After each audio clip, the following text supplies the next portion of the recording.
സാധാരണ നമ്മൾ ഉറക്കം നിഷേധിക്കപ്പെട്ട സമയങ്ങളുണ്ട് ഇസ്ലാമിൽ അല്ലെ? ഏതൊക്കെയാണ് ഉറക്കം നിഷേധിക്കപ്പെട്ട സമയങ്ങൾ? മഗ്രിബ് ഇശയുടെ ഇടയിൽ ഉറങ്ങാൻ പാടുണ്ടാവും? ഇല്ല. പിന്നെ അസർക്ക് ശേഷം ഉറങ്ങാൻ പാടില്ല അല്ലെ? ഉദയം വരെ കിടന്നുറങ്ങരുത്. ഇങ്ങനെ കുറെ സമയങ്ങൾ പറയുന്നത്. ഇതൊക്കെ ശരിക്കും എന്താണെന്നറിയോ? ഇതെല്ലാം സയന്റിഫിക്കലി കൂടി പ്രൂവണായിട്ട് കാണും. ഇസ്ലാമിൽ വർഷങ്ങൾക്ക് മുൻപ് പഠിച്ച സംഗതികൾ ആണ് ഇപ്പൊ ശാസ്ത്രം അത് ശരിയാണ് എന്ന് അടിവരായിട്ട് പറയുന്നത്. നമ്മുടെ ഇസ്ലാമികമായിട്ടുള്ള ചിട്ടകളെല്ലാം അത്രയും സയന്റിഫിക്കാണ്.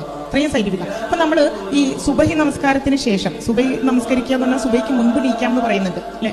തഹജ്ജുദിന്റെ ഒരു സമയം എപ്പോഴാണ് പറയുന്നത്?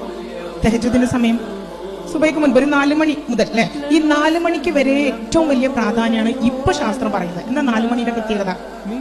ശാസ്ത്രീയമായിട്ട് പറയും. നമ്മളിത് എത്രയോ വർഷങ്ങളായിട്ട് നമ്മൾ പഠിച്ചതുമാണ്, ആചരിക്കുന്നതുമാണ് അല്ലെ? തഹജ്ജുദിന്റെ സമയം എന്ന് പറഞ്ഞാൽ ഈ 4 മണി സമയത്ത് നമ്മുടെ ബ്ലഡ് സർക്കുലേഷൻ ഏറ്റവും കൂടുതൽ കോൺസെൻട്രേറ്റ് ചെയ്യുന്ന അവയവം ഹാർട്ടാണ്. ഹാർട്ട് ഏറ്റവും കൂടുതൽ സ്ട്രോങ് ആയിട്ട് പമ്പ് ചെയ്യുന്നതും ഹാർട്ടിന്റെ ഹെൽത്ത് ഏറ്റവും വലിയ രീതിയിൽ എത്തുന്നതുമായിട്ടുള്ള സമയമാണ് 4 മണി മുതൽ 5 മണി വരെയുള്ള സമയം. ആ സമയത്ത് മെഡിറ്റേറ്റ് ചെയ്യുക എന്നാണ് അവർ പറയുന്നത്. നല്ല രീതിയിൽ മെഡിറ്റേറ്റ് ചെയ്തിട്ടുണ്ടെങ്കിൽ ഹൃദയ സംബന്ധമായിട്ടുള്ള രോഗങ്ങളെയൊക്കെ നമുക്ക് തടുത്ത് നമുക്ക് നല്ലൊരു മാനസിക ഉന്മേഷം, ഊർജം കൈവരിക്കാൻ സാധിക്കുമെന്ന് പറയുന്നത്. ഇതന്നെയല്ലേ തഹജ്ജുദ് അല്ലെ? ഏറ്റവും ഹൃദയം വിശാലമാക്കിക്കൊണ്ട് സൃഷ്ടാവ് ഏറ്റവും അടുത്ത് വന്ന് നമ്മൾ നേരിട്ട് സൃഷ്ടാവിനോട് ആവശ്യപ്പെട്ട് അല്ലെ കമ്മ്യൂണിക്കേറ്റ് ചെയ്യുന്ന ഒരു സമയമല്ലേ തഹജ്ജുദിന്റെ സമയം?